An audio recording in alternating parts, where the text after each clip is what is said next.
como advogado e o senhor como congressista brasileiro, eu me faço uma pergunta, senhor, de um aspecto um pouco mais amplo. O Congresso brasileiro tem noção de que a nossa Constituição não existe mais, que ela não está sendo respeitada, as nossas leis não estão sendo respeitadas? E pela primeira vez nós temos um Congresso, Câmara, deputados e senadores, acho que em maioria de direita. Eles conseguem se organizar para defender os nossos interesses e a nossa Constituição, e eles entendem que as prerrogativas deles estão sendo atacadas violentamente, que logo, logo, depois do povo, não vai haver mais Congresso, ou seja, Câmara de Deputados e Senadores no Brasil. Eles conseguem entender isso? Excelente pergunta. Então, vamos lá. A sua pergunta, na verdade, você fez duas perguntas. A primeira é, nós temos a maioria de direita e se essa direita consegue se organizar. E não, nós não temos a maioria de direita. Direita no Congresso hoje deve ser algo em torno de 30 a 35 deputados.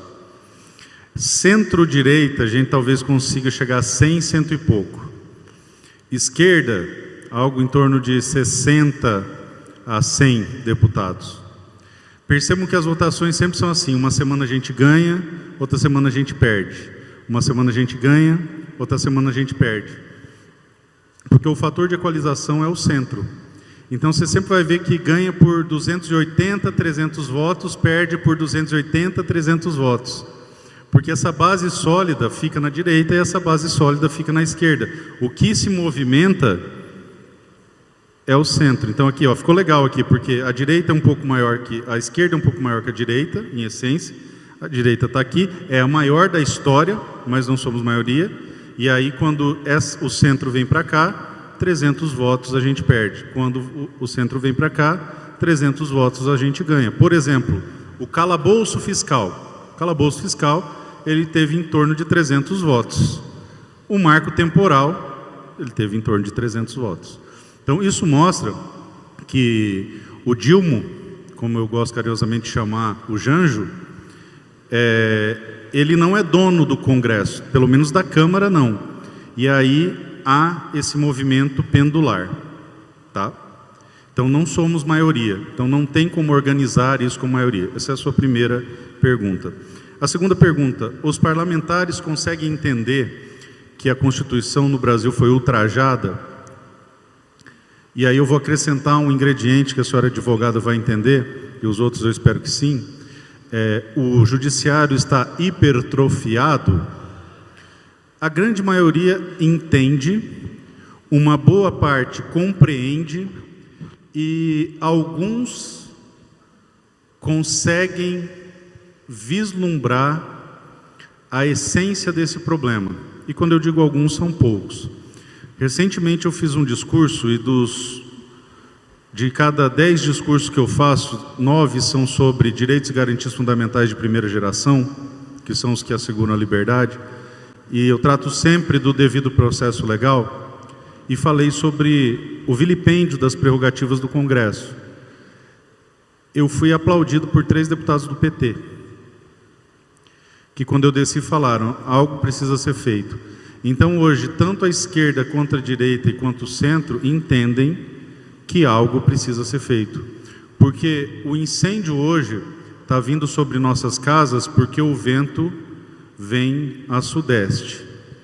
Em determinado momento, quando o vento for a noroeste, vai queimá-los também. E eles têm essa compreensão. No entanto, o que me consola é que nenhum poder, por mais absurdo que seja, dura para sempre. As piores ditaduras sucumbiram e o poder absoluto sucumbe absolutamente.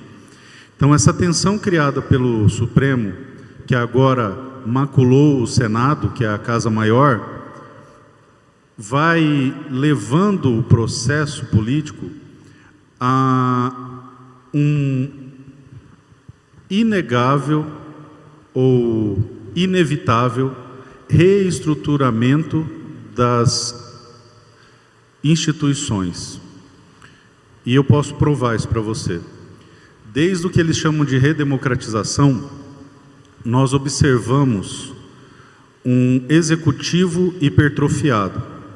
Em todo o governo Lula e parte do governo Dilma, o legislativo era coadjuvante, porque estava todos no bolso do Lula, então não havia um legislativo, ele apenas referendava o que o executivo pretendia fazer. Então havia uma hipertrofia do executivo.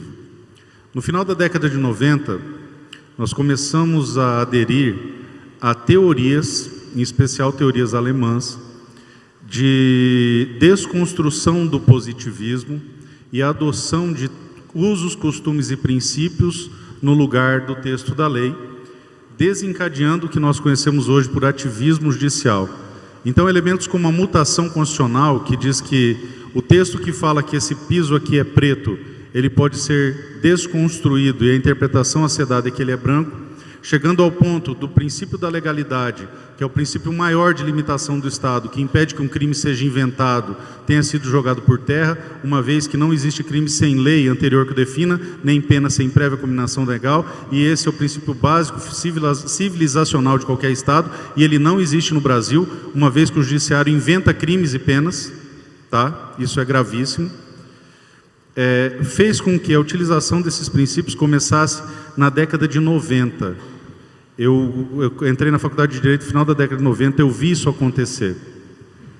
Lênio Streck, que é um jurista excepcional, de extrema esquerda, mas excepcional, escreveu um texto chamado Teoria da Cachanga, onde ele pega uma piada em que pessoas se reúnem numa mesa jogando cartas e de repente o pessoal abaixa a carta sem lógica nenhuma e fala cachanga e leva, cachanga e leva.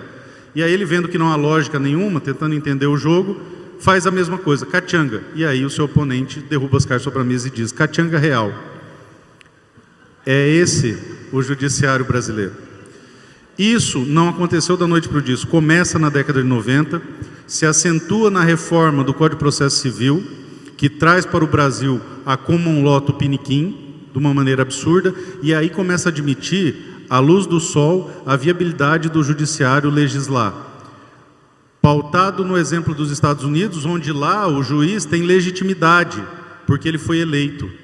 Aqui o juiz não é eleito. E voltando à questão da legitimidade do parlamento, lá se encontram 100% dos votos válidos. O Lula não tem 100% dos votos válidos. Nós temos mais legitimidade. Então perceba.